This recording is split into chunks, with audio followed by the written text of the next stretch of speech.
Assalamu alaikum wa rahmatullahi wa barakatuhu. Musidɓe haray ko min ilo e la diaspora africaine. Hande ko mercredi 24 juillet 2024. Haray mi salmina on fof mi lando si ɗon e jam. Mi torano on jam e kisi e newende. Haray kadi mi weltano jama on fof. Min duwaji ɗin kadi yo Allah jaaɓi. Haray yo Allah moƴƴinan en fof. Yo taw hara vraiment en fof meɗen en jande jango haray vraiment en hersidiroyta. Voilà, haray vraiment min on ilam ɓuri fellitude noon en hersidiroyta. Parce que gonga ko gonga tum, gonga wontata fenande abada. Inchallahu rabbi, kala jokkuɗo fenande, kala jokkuɗo manipulation, kala jokkuɗo wargol himɓe, kala jokkuɗo sanamuji, kala jokkuɗo penale, kala jokkuɗo fayda ko ɗum woni honno criminel yagal, on tigi o wawata luttirde gonga. Ɗum ɗon on wata goto e mum waɗo e ɗiɗi ko fellite en foolay. Voilà, haray kadi wana yen sikku wondema welay fi welata fi, haray ko en wakkilo wata goto décourage en, wata goto yiltu en e combat on. Voilà, kala miijiɗo wondema ngu laamu ɗo de Mamadi Doumbouya, wondema Mamadi Doumbouya mo wallitike mo waway folude, on tigi ɗayni hoore mum. Kala yaltintinɗo hoore mum e ngu laamu ɗo on ninsoye wa mayɗo mo yafaka. On andi fewndo 3e mandat on waɗa han professeur Alpha Condé naada e die fatoje, sifano Mamadi Doumbouya wona naadirede ɗo e die fatoje. Mamadi Doumbouya ari au début si tawi ko hidugol lagine on ɓuramen hidude lagine, si tawi ko hidugol tambitagol laamu on ɓuramen hidde ɗum. Voilà, on ɓura hidde ɗum kadi présidentiel lu Dalen Diallo ko kanko wonno réclame de victoire makko, ko kanko waɗi si Mamadi Doumbouya ari jooɗi ɗo, par ce que ko kanko salino. So jaɓuno harayno lagine alano probléme, so jaɓuno o inni wondema Alpha Condé gañike, harayno lagine probléme alano, sakko Mamadi Doumbouya ara itta Alpha Condé. Ko parce que kanko imo gañino, imo dari, imo inni o jaɓata ko Alpha Condé wi kon. Ko e nder on probléme ɗon e on pression ɗon ɓay men activigaɗe manifestation ji ɗin France ga fokkitama yawno ɗo ɗen hata e Alpha Condé hande kadi pression ji ɗin ɗuuɗi. Donc ɗum waɗi si men innuno tout commence par Paris. Awa ko non wonirno. Ay ɗo kadi men inni Mamadi Doumbouya, tout commence par Paris. Wallahi il va regretter.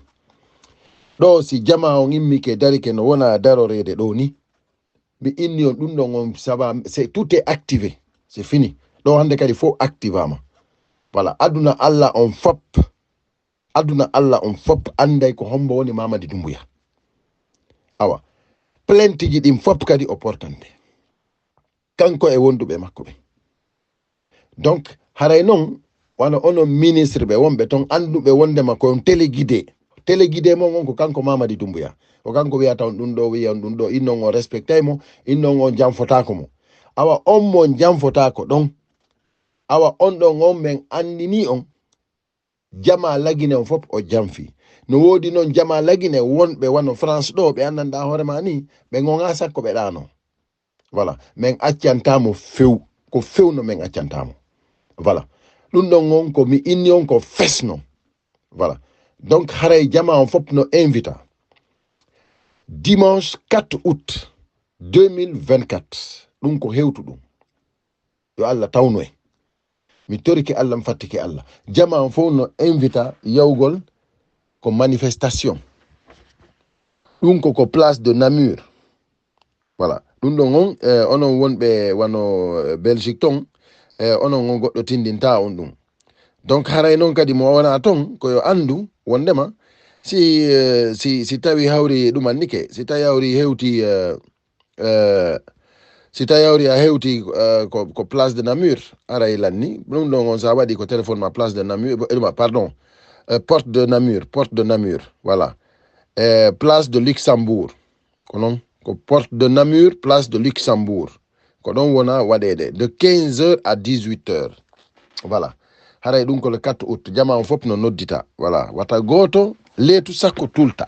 Voilà, nden ñande kadi haray jama fop koyo haldu koyo eɓɓinda no fotta ton. Voilà, kala ko wawɗen wonirde e nder Europe on ko en wakkilo aren kadi waɗen quelque chose d'extraordinaire. Voilà, c'est-à-dire hina yen yawito ko jama woni doole enen hiɗen ɓuri arme hiɗen ɓuri c'est-à-dire yawgol sodoya ɗi arme yetino ko ñande mi inni arme mo Vladimir Poutine no président russe mo jogi on arme nucléaire ji ɗi o mantirte ɗi si tawi peuple russe on immike hande fi dégagugol mo wala doole ko ɗum mi yeeti o et puis hina goɗɗo go hina wigol wondema ko sama kala ala jogiiɗo doole ɓuri population on hande noon no woodi yimɓe meɗen ɓe andanɗa hoore mani ɓe anda ko ɓe faala no woodi woɓɓe ko intérêt personnel ara hiɓe jogii décret oy hiɓe tañƴini golle mum ma woɓɓe ɓen siɓɓe maɓɓe no noma ma woɓɓe ɓen hara vraiment hiɓe jonnede goɗɗum hara woɓɓe ɓen gonɗo woɓɓe ɓen ko par naïveté ɓe anda ko ɓe faala ko ɓe hikkinirawo ko ɗon kamɓe haray tun hiɓe jokki tun c'est à dire ko ɓe anda ko ɗum woni jokkugol mere donc awa haray noon enen faalaɓe vraiment yo changement waɗu ko men positif faalaɓe yo démocratie waɗu ko men faalaɓe yo alternance waɗu ko men faalaɓe yo gonga ñiiɓu ko men faalaɓe yo sécurité waɗu ko men faalaɓe yo sharia yo taw hara o timma e tis hara mo bonna hula enen on en wawata jippinde juuɗe par ce que hiɗen andi ko faala ɗen kon si laatike laggine fof heɓay nafoore hara na wigol wondema ko oɗo ma oɗo hara na leƴƴi hande ko leƴƴi wona c'est à dire e hoore ko wona leƴƴi kon ko région hombo ɓuri oya région seede wondema nafata ko wonɗon no wiide ɗo de buy e moɗe noon kombata leƴƴi non si tawi hawri koko alaji sellu wi kon en heɓata laamu hay si aduna wo alaji sellu hay gañi 1000 fois woɓe jattay wo alaji sellu siko ni hay si ɓe gañi ke 1000 fois ɓe jattay kamɓe on déjà ɓay tun hiɓe andi alaji sellu gañi to tum ɓe jatta kadi kamɓe on déjà kamɓe on ɓe gayni combat maɓɓe on andi ɓen ɗon ɗen ɓe anda ko ɓe faala par ce que hunde fof hunde sa faalama gonga a litay han gonga ñiiɓa hinaya a litu han artira penale men sali menen men combatata fi gonga men ya men addoya penale men sali. Voilà, musidɓe an ko min ilo e la diaspora africaine toujours jentitoɗen ɗo ɗen journal France 24 avocat ɓe FNDC France on haray vraiment golle ɗen no yawde no yahorade voilà merci beaucoup bon partage et voilà le combat continue. Pour disparition forcée a été déposée en France par les familles de Fonike Mengue et de Mamadou Bilouba. Une plainte contre le chef de la junte au pouvoir, le général Mamadi Doumbouya. L'un des avocats de la famille, Vincent Brengart, est avec nous sur le plateau. Bonsoir, maître. Alors tout de suite, première question. Avez-vous des nouvelles d'Oumar Silla, plus connu sous l'appellation de Fonike Mengue et de Mamadou Bilouba? Malheureusement, nous restons sans nouvelles d'eux depuis maintenant le 9 juillet.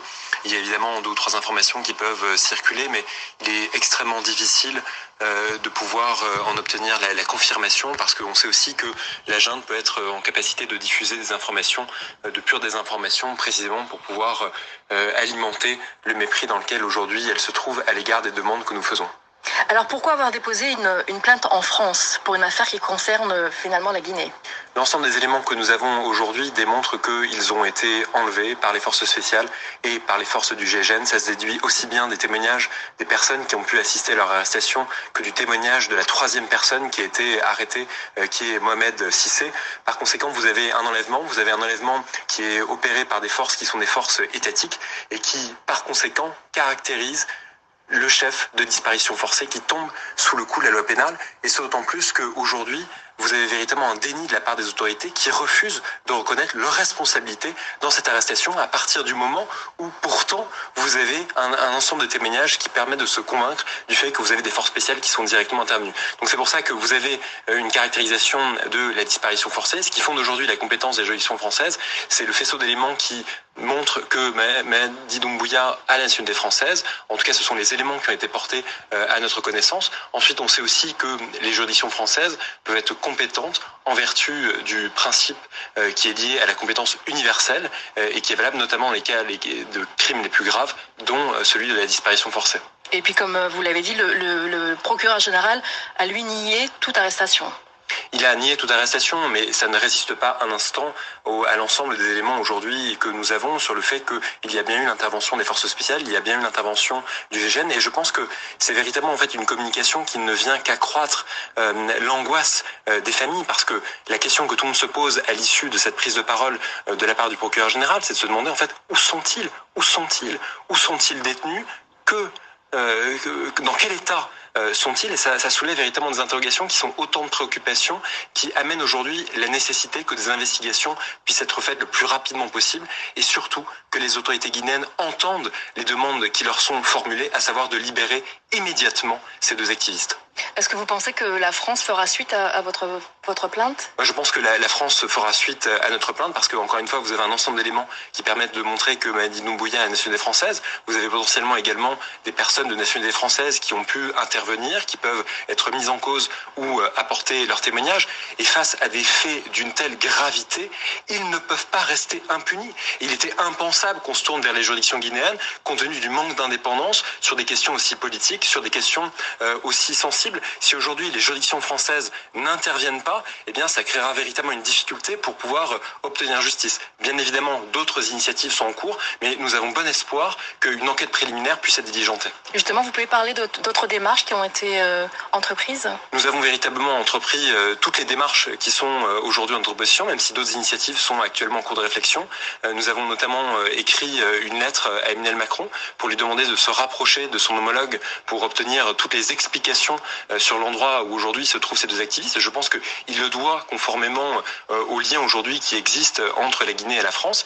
Nous avons également écrit au procureur de la Cour pénale internationale pour lui dire que malheureusement, ça rentre dans le prolongement de ce que nous avons déjà dénoncé, parce que vous aviez une dérive qui est une dérive dictatoriale, qui est à l'œuvre déjà maintenant depuis plusieurs mois. Je rappelle que les ONG documentent 47 morts depuis l'arrivée de la junte au pouvoir, dans le cadre de la répression de manifestations. On sait aussi que vous avez des médias indépendants qui ont été fermés. Donc véritablement, vous avez par gradation, par degré, un ensemble de mesures de rétrécissement des libertés collectives, et d'ailleurs aussi la liberté de manifester, des libertés individuelles, et aujourd'hui l'enlèvement de ces deux activistes, et pour lequel, encore une fois, nous exprimons nos plus vives inquiétudes, et pour lequel nous redemandons de façon extrêmement solennelle, de façon extrêmement ferme, à ce qu'ils puissent être mis en liberté. Et je vous le dis avec beaucoup de conviction, nous irons jusqu'au bout de toutes les démarches que nous pourrons accomplir.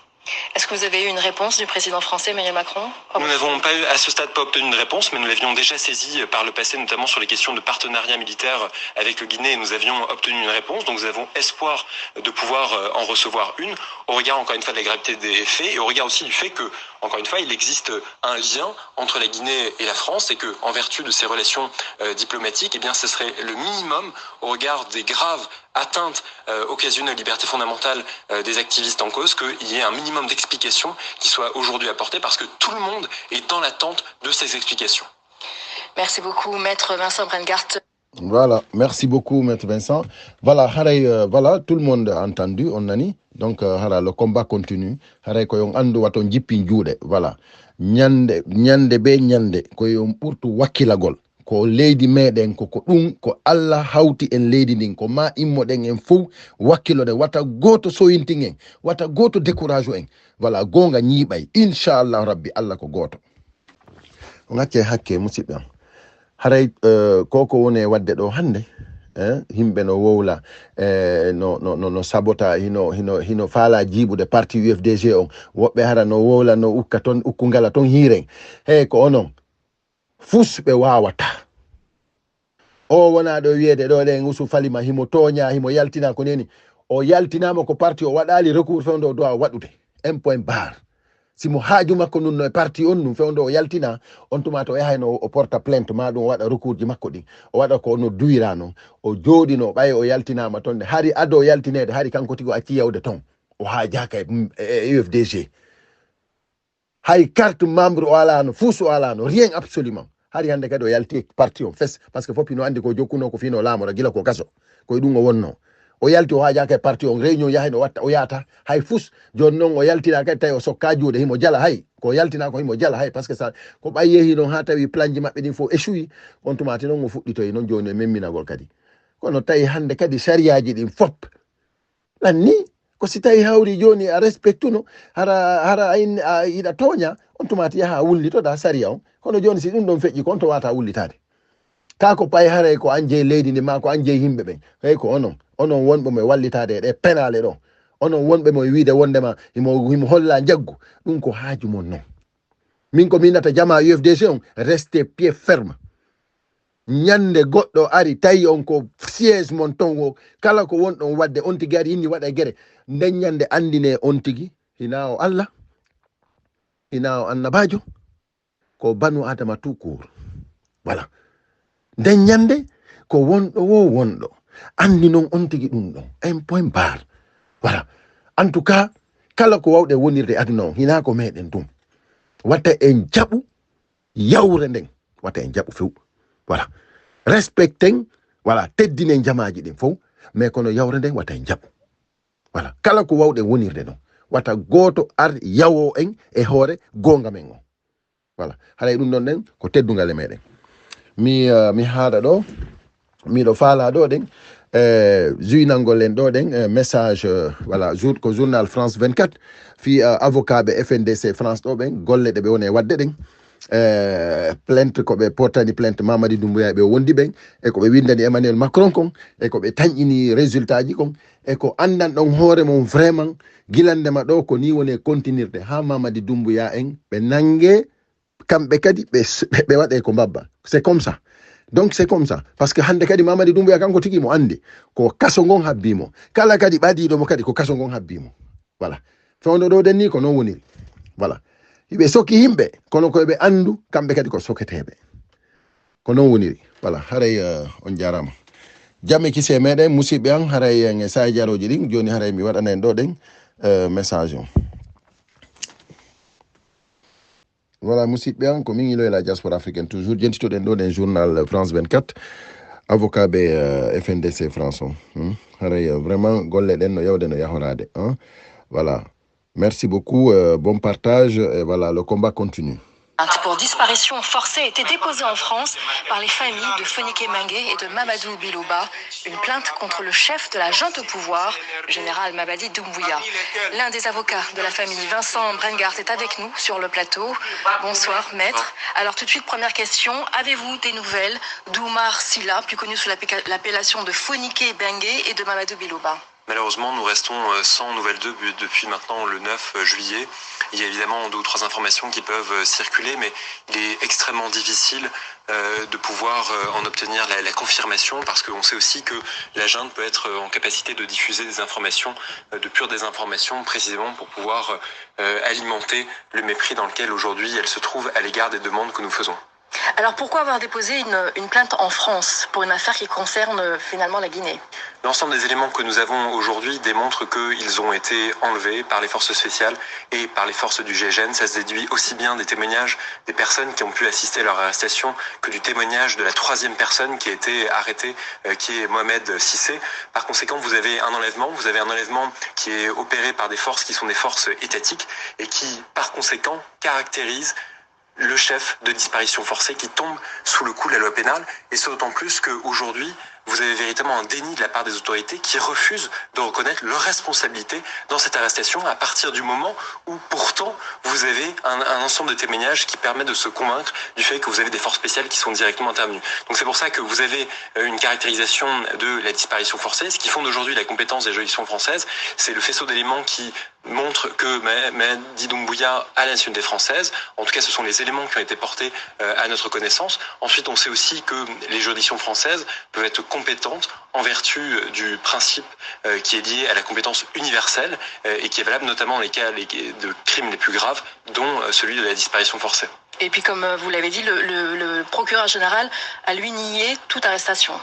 Il a nié toute arrestation, mais ça ne résiste pas un instant à l'ensemble des éléments aujourd'hui que nous avons sur le fait qu'il y a bien eu l'intervention des forces spéciales, il y a bien eu l'intervention du GIGN, et je pense que c'est véritablement en fait une communication qui ne vient qu'accroître l'angoisse des familles, parce que la question que tout le monde se pose à l'issue de cette prise de parole de la part du procureur général, c'est de se demander en fait où sont-ils détenus, dans quel état sont-ils? Et ça soulève véritablement des interrogations qui sont autant de préoccupations qui amènent aujourd'hui la nécessité que des investigations puissent être faites le plus rapidement possible et surtout que les autorités guinéennes entendent les demandes qui leur sont formulées, à savoir de libérer immédiatement ces deux activistes. Est-ce que vous pensez que la France fera suite à votre plainte? Moi, je pense que la France fera suite à notre plainte parce que, encore une fois, vous avez un ensemble d'éléments qui permettent de montrer que Mamadi Doumbouya est la nationalité française. Vous avez potentiellement également des personnes de nationalité française qui ont pu intervenir, qui peuvent être mises en cause ou apporter leur témoignage. Et face à des faits d'une telle gravité, ils ne peuvent pas rester impunis. Il était impensable qu'on se tourne vers les juridictions guinéennes compte tenu du manque d'indépendance sur des questions aussi politiques, sur des questions aussi sensibles. Si aujourd'hui les juridictions françaises n'interviennent pas, eh bien ça créera véritablement une difficulté pour pouvoir obtenir justice. Bien évidemment, d'autres initiatives sont en cours, mais nous avons bon espoir qu'une enquête préliminaire puisse être diligentée. Justement, vous pouvez parler d'autres démarches qui ont été entreprises? Nous avons véritablement entrepris toutes les démarches qui sont aujourd'hui en proposition, même si d'autres initiatives sont actuellement en cours de réflexion. Nous avons notamment écrit une lettre à Emmanuel Macron pour lui demander de se rapprocher de son homologue pour obtenir toutes les explications sur l'endroit où aujourd'hui se trouvent ces deux activistes. Je pense qu'il le doit conformément aux liens aujourd'hui qui existent entre la Guinée et la France.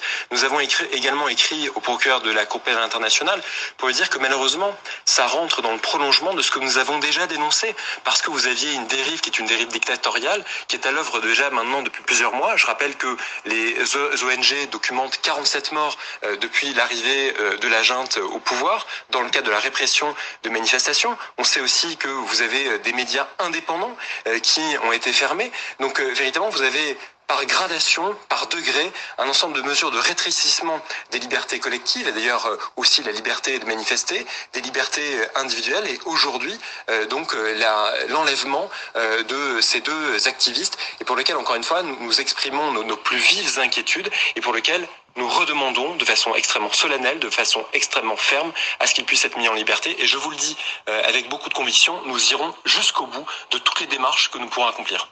Est-ce que vous avez eu une réponse du président français Emmanuel Macron? Nous n'avons pas à ce stade pas obtenu une réponse, mais nous l'avions déjà saisi par le passé, notamment sur les questions de partenariat militaire avec le Guinée, et nous avions obtenu une réponse. Donc nous avons espoir de pouvoir en recevoir une, au regard encore une fois de la gravité des faits, et au regard aussi du fait que, encore une fois, il existe un lien entre la Guinée et la France, et que, en vertu de ces relations diplomatiques, eh bien, ce serait le minimum au regard des graves atteintes occasionnent aux libertés fondamentales des activistes en cause, qu'il y ait un minimum d'explications qui soit aujourd'hui apporté, parce que tout le monde est dans l'attente de ces explications. Merci beaucoup, Maître Vincent Brengart. Voilà, merci beaucoup, Maître Vincent. Voilà, voilà, tout le monde a entendu, on a dit. Donc, le combat continue. Voilà. Nyande be nyande, koyon purtu wakilagol. Ko leydi meɗen ko ɗum ko Allah hawti en leydi ndin ko ma immoɗen en fof wakkilode wata goto soyintin en wata goto décourage en voilà gonga ñiiɓay inchallah rabbi Allah ko goto.